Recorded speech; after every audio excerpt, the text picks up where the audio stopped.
Well, hi, Paulina. Thank you so much for being here today. Yeah, thanks for having me. I'm excited to be here. Yes. So you have done so much travel, some solo.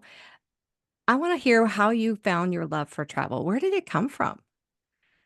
I honestly, as far back as I can remember, so I was born in Russia, and it was still back in the days of Soviet Russia.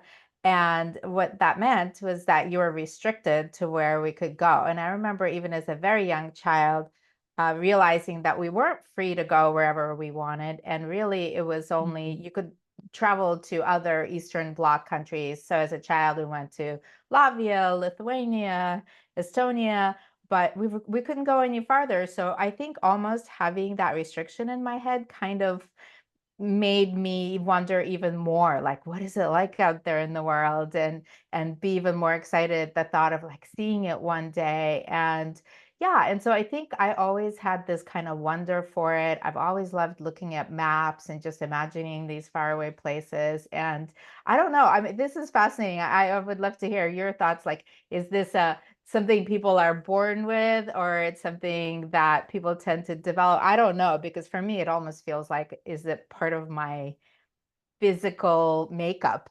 I think your story that you just shared, I think that explains it all, to be honest. I feel like when we are often, and this is just anybody, when you're so restricted, I just think about like when kids grow up in like a really strict home and then they go away to college and then they just like, woo, like Go wild.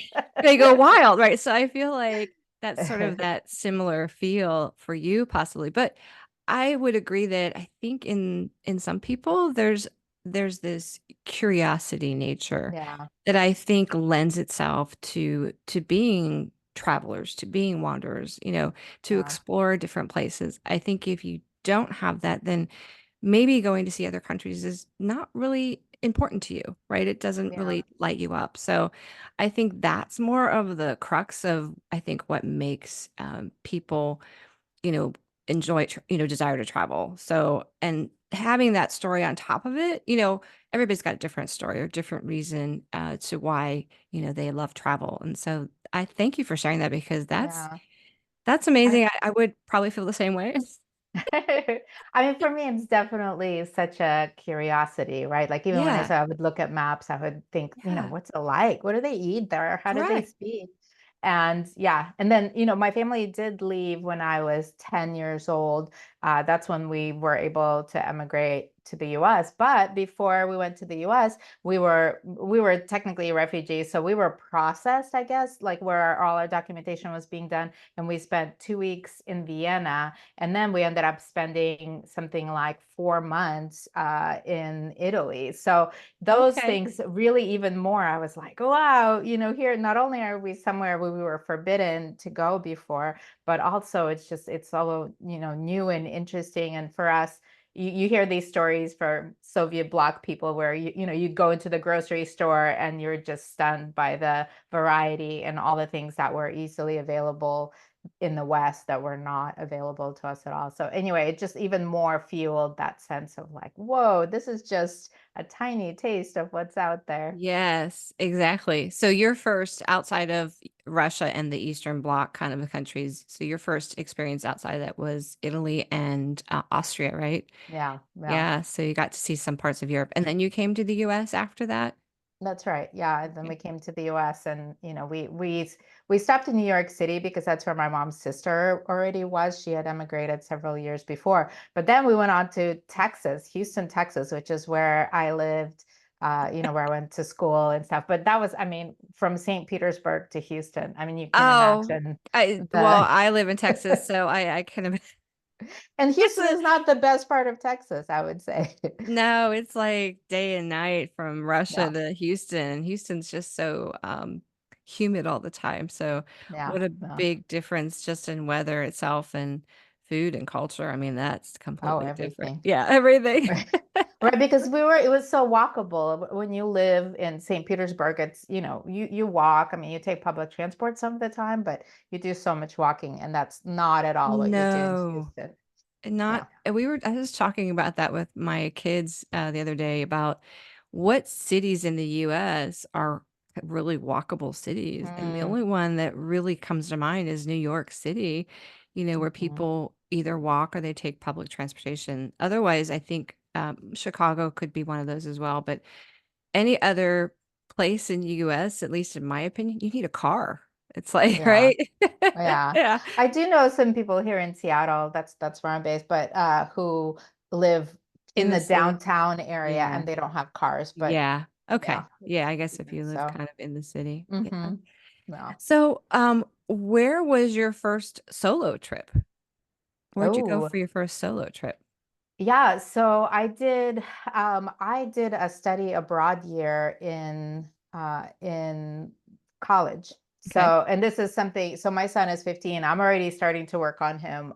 I keep saying, you have to do this. It was honestly the most incredible time in my life. And Mm-hmm. the fact that I went and I studied in Italy, so Okay. I was spent You're back in. one semester in Florence and one semester in Rome. But and I went there on my own. I was part of a group, but I went when I joined the program. I didn't know anybody. It was and then we did a lot of weekend trips. So my first solo adventures were around Italy, where I would go and for the weekend we go to like Cinque Terre or something like that, which is Yeah. just having that at your fingers. I mean, oh my God, what an incredible time that What was. an experience. Yeah. Yeah.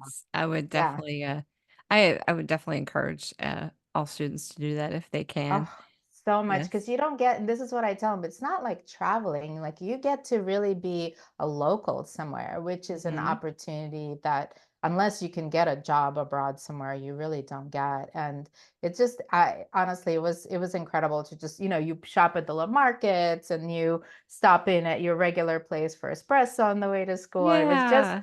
It was so amazing. And then in that year, I did a lot of solo trips. I ended up going to Poland solo. I went to Israel solo. I went to Greece solo.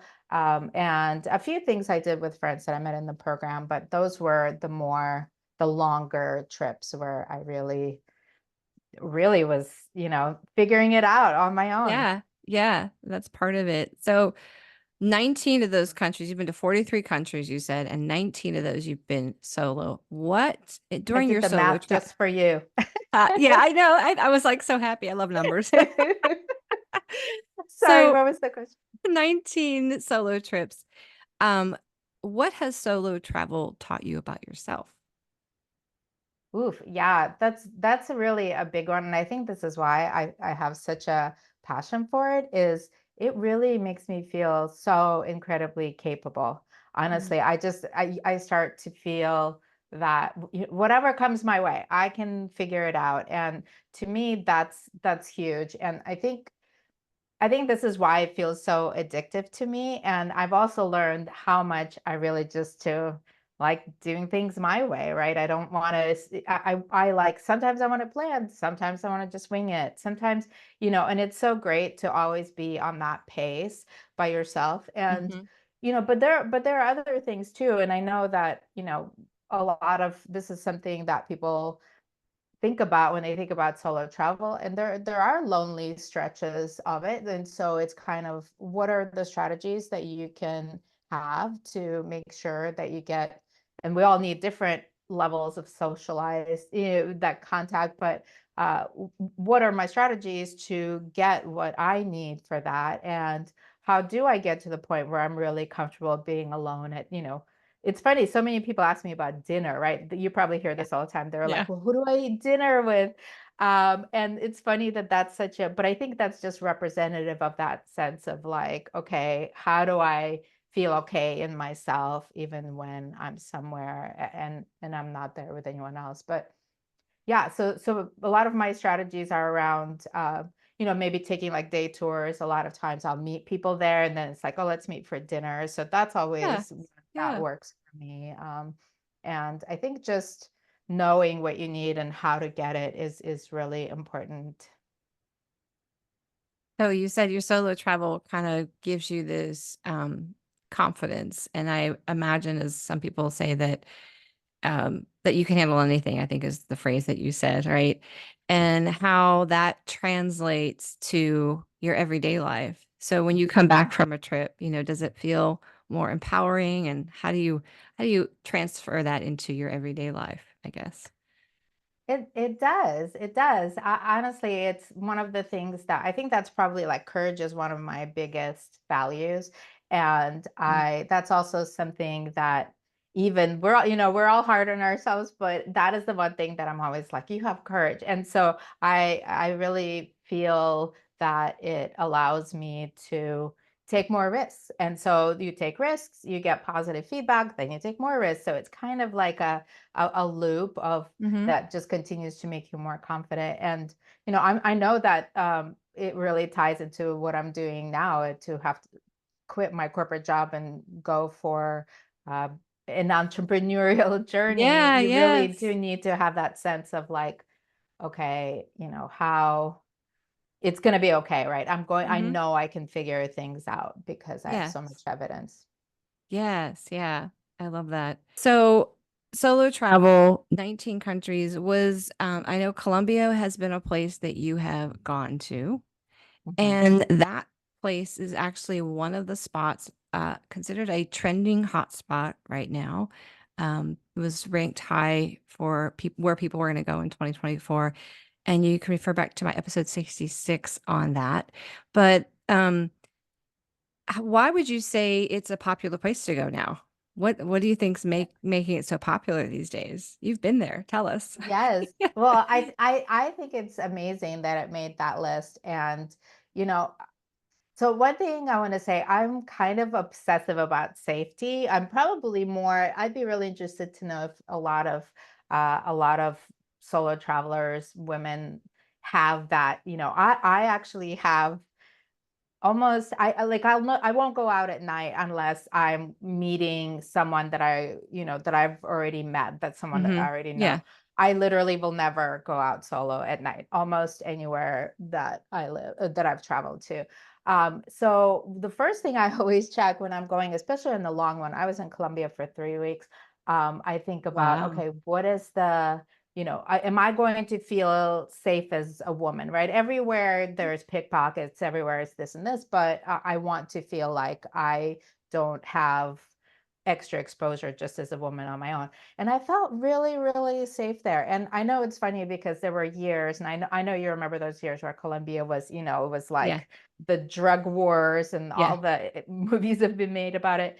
So it's funny to say I felt so safe there, but I definitely did. And I know exactly why it's a popular destination. It just is such a vibrant culture. Mm. I love, like, one of the things I love is street art. And I saw some of the most incredible murals all over. I was in Medellin, I was in Cartagena, and everywhere there's murals. There's history, but it's also modern. There's great food and there's music everywhere. I mean, I Yes. went back to look at it because it's funny. Someone was just asking me for advice on where to go there. Then I went back and looked at my album, and I have these multiple videos of just people dancing in the square, right? Like I they'll love just be, it. yeah, just like salsa merengue, like old people, young people, everyone's just, dancing. And so to me, it's just wonderful. It has incredible beaches. It's not very expensive. So honestly, like what it's just there's so many reasons. Actually, it has incredible. I just listed the cities I went to, but I also went into the coffee region where they have like beautiful hiking and Yes. parks. And then, they have National Park, Tayrona National Park, which is just incredible. So there's a lot. It has a lot to offer. I'm glad you mentioned the safety issue because that was part of that list was I did make sure that it was safe for solo travelers. So I'm glad you Mhm. kind of confirmed that.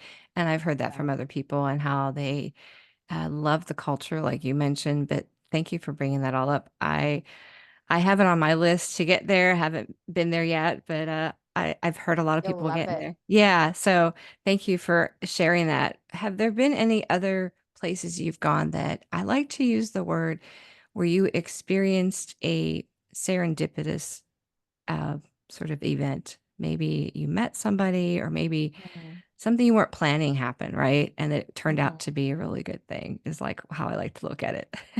Yeah. Yeah. I mean, it's funny that the first thing when you were saying, probably because I'm already thinking about Colombia, is where it is.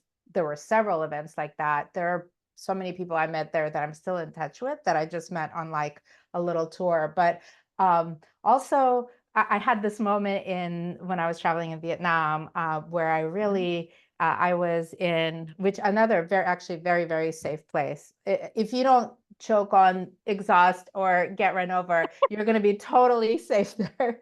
Just get out of the big cities is my advice. Yes. But yeah, I was in a place called Hanoi in Vietnam, and it was, as I mentioned, I would go on a tour and I'd meet somebody. I'm like, oh, you're so great. I went on another tour. Oh, you're so great. And then I had this moment where I was like, I know, I want to connect everyone I met from, the Facebook groups I'm in and the tours that I went on, and just get them all together. And Uh-huh. it was honestly, I had such an incredible moment because I recognize about myself, and I know this more now, is that I get such a rush out of connecting people. I don't know what it is. Yeah. There's like those people who do human design or whatever, and there's a Yeah. connector. Yeah. I think I'm one of those people because it was just so great. It ended up being like five of us, and I just remember we were all sitting and having dinner in Vietnam. That always means you're like on a tiny plastic stool. You're sitting there with your bowl, and I just remember looking around and thinking like, hey, I brought all these people together, and then people are connecting and they're vibing together and they're exchanging contact information.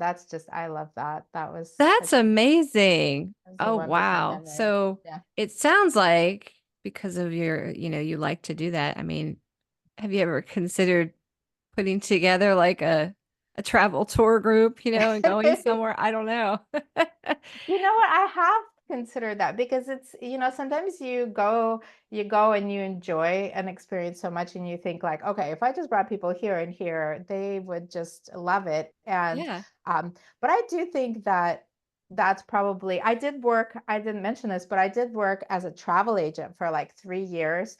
Okay. After I graduated from college, I thought, what would be better than to be somewhere where you're always dealing with travel? And it sounded amazing, but you know what? I did not enjoy that job.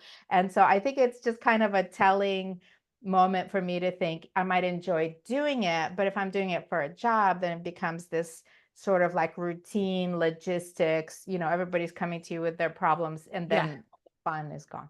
Right. I think that's really what ends up being those travel agency jobs end up being. They're more logistics and Yeah. I think less about the enjoyment of the moment of when you Yes. travel, right? Yes. Yes. Yeah. And it's funny because I thought people would all show up in that same spirit of, adventure and curiosity and discovery. But so often people showed up and it was almost this kind of like they were put out or something. So right away they're like, well, I don't know about that price, or like that place better be a nice place. So they Um, didn't have that sense of, I'm here to just discover, like, let mhm. this experience take me and see what happens. It's very much they were trying to kind of control it, which it put it all on you as the planner to figure it all out. But Yeah. yeah. Yeah. You mentioned earlier in our conversation about kind of being a planner, but also maybe doing a little spontaneity in your travels. Um, what do you tend to lean toward? I mean, are you kind of dead in the middle? Do you like some planning and then some spontaneity? Well, so I'll tell you, it's my perfect part of it is who I'm traveling with. I've Okay. learned that because I'm getting ready to go in less than 3 weeks with my son, and he's 15, as I mentioned. So we're going to Ireland and Scotland. And for me, when I'm traveling with him, I want to plan more because I don't want to end up in a place where like, oh crap, now we're in some hostel and like we can't be in the same room. I don't want to find myself in high season without a place to stay with my son. That's the kind of situation that would really stress Okay. me out. Yeah. And then also last year, I went to Croatia with a friend, and this is a friend who kind of, she has, I think, maybe higher expectations than me because she was saying it Mm. has to have AC and it has to have Hmm. this. And so also in that scenario, I do more planning. But if I Yeah. Yeah. have Tell me you're the perfect. freedom, my perfect is like book a couple of nights in the beginning, book a couple of nights at the end, and like that's it. And the beginning, literally go with what you meet somebody and they recommend something, or you just are like, okay, well, now I'm sick of the beach, now I want to hit a city, and then you kind of, what, that is my ideal. And when I go by myself and it's a place where I feel comfortable, I think the last time I did this was in Panama, and so I went, had a few nights, and it was like, well, I'm enjoying myself, maybe I'll stay in Panama City a little bit longer. And then it was like, okay, well, what beaches do I want to go? Oh, do I want the Atlantic side or the Yeah, Pacific yeah. side? Exactly. And so that way, my perfect thing is having that sense of freedom. That Yeah. sense of freedom just makes me so happy to just know, like, okay, I'm just creating my journey as I go. So that's my perfect I happy agree. It spot. sounds like mine because I have often like I've overplanned and Mhm. you're staying somewhere, but you've seen another place that maybe is a little more attractive or more your liking, but you've already made the reservation somewhere and you're like, Yeah, so I mean, I'm kind of the same way. I obviously will book something, obviously that first day or two that I'm landing somewhere. And then always the last day too, I like to be near the airport, same. just to Yeah. keep it easy. But, anything in between, I just kind of like to wing it. Exactly, because as soon as you meet somebody who's already been there for a while, they're going to have recommendations for you. Recommendations. Yeah, Exactly. Yeah. yeah. Yeah. So I'm Yeah, with you on and it all is that. too, yeah, and it's too bad where you're just like, I can't. I've had a couple of places, but it has to be a country that's really cheap where I just abandoned a reservation and did something. So if I'm losing, I don't know, maybe like $100, I'm not going to worry about it so much. But other things, where you've paid like $700, like I'm not forfeiting Yeah, that. exactly. Yeah, Exactly. Yeah. yeah. So Well, yeah. with all the travel that you have done, you have a wealth of experience, and also places you've been. If you had to give one piece of advice to solo travel women, what would it be? Mm. Yeah, I really want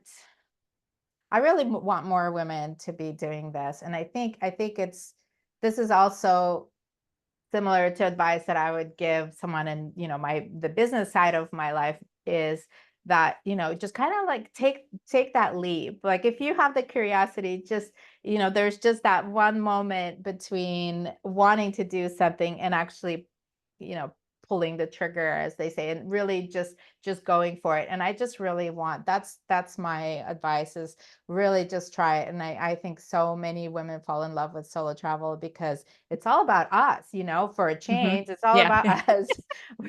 You get to do exactly what you want and create exactly. exactly the experience that you want. So I really want more women to really take that leap. That's my biggest advice. Just try it.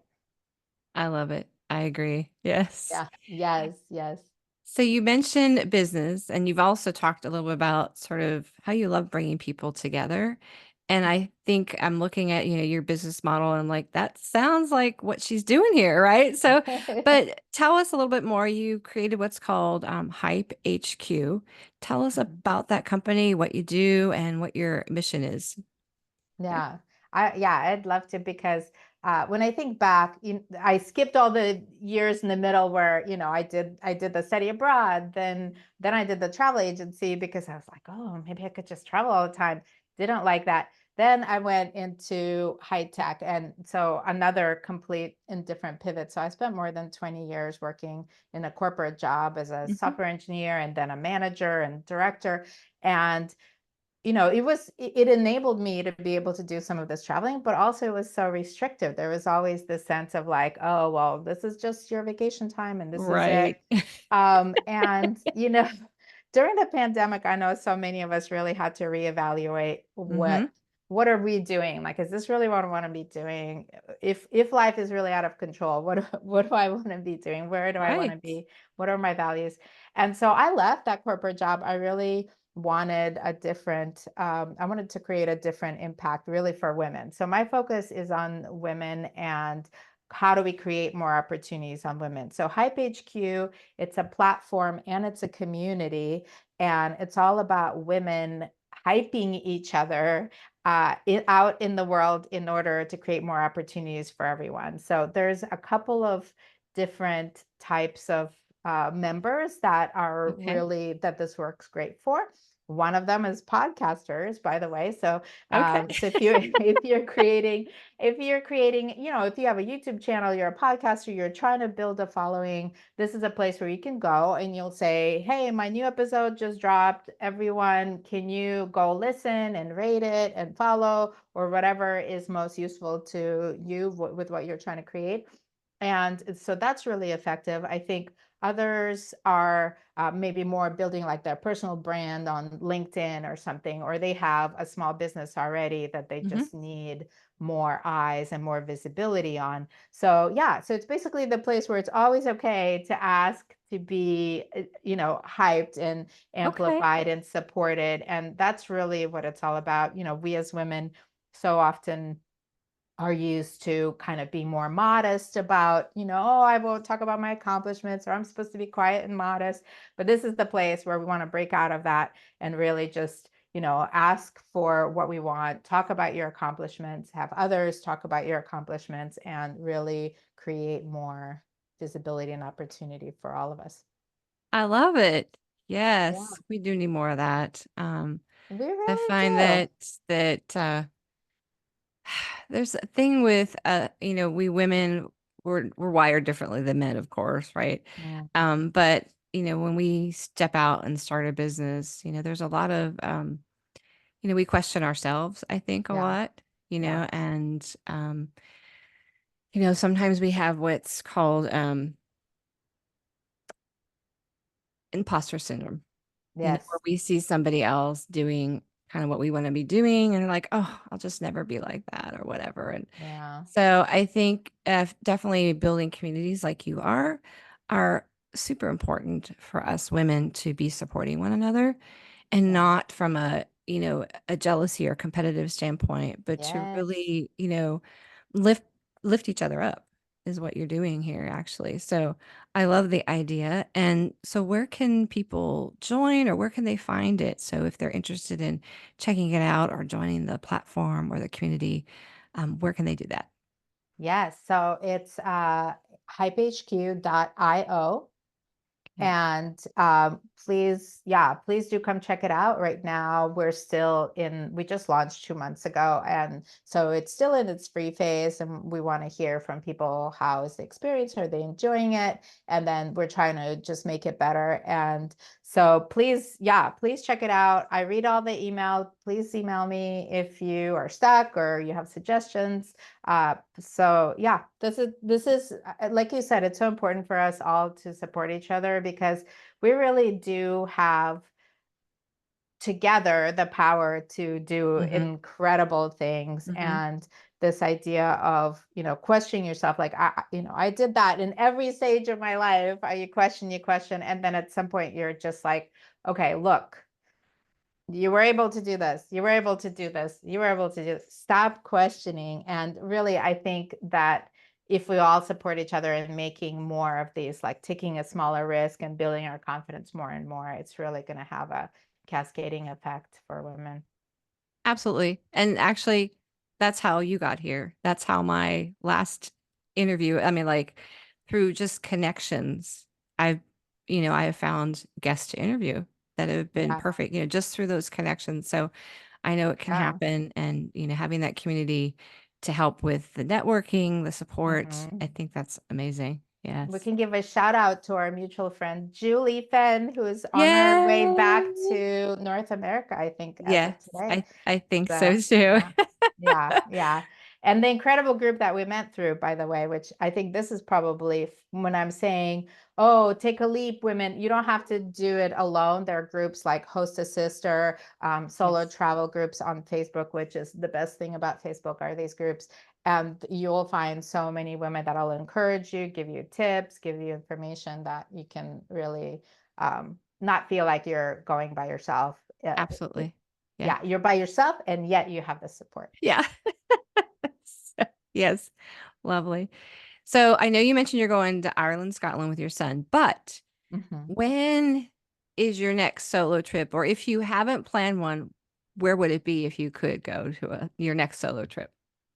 Yeah, I'm so itching. It's only because my son is in that age where, he's getting ready to graduate, and I know he's not going to want to keep wanting to travel with mom. So I know I have to capture this moment. Yep. But in this last 9 months, I've been so focused on getting Hype HQ off the ground that I've actually canceled 3 solo trips over this last 9 months. So this is the longest that I haven't gone anywhere. So I need to go. I canceled a trip to Cuba that I had in November. I wanted to Mexico, just a little jaunt, and Yeah. then to Uruguay and Argentina. That's the one I'm really sad about canceling. That I Oh was supposed to go yeah. in February. I was so excited to go, but it's just I've been working so hard on this business. So I think when I can reschedule that one, I think that's the one I would The love to go Argentina back to. one.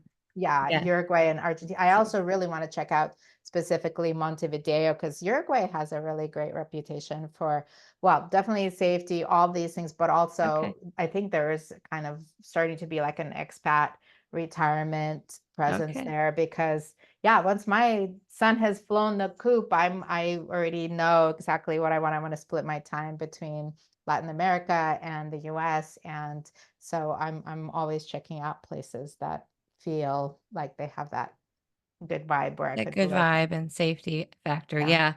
Yes. Well, keep us posted, keep me posted, and maybe we'll Yes. have you back and you can share about some other places you've been to. Yes. That would be And good. I'm off to listen to episode 66 because I'm dying to know So what the you can other. figure out what Yeah. the other ones are. Yes. Oh, And yeah. Yeah. Julie, speaking of Julie Finn, is going to be representing one of those places. So she'll be on Oh. shortly to talk about Queensland. So that is one of the places. And Oh, then okay. you with Lovely. Colombia. So we're making our way through that list, hopefully. Recovery. Okay. Right.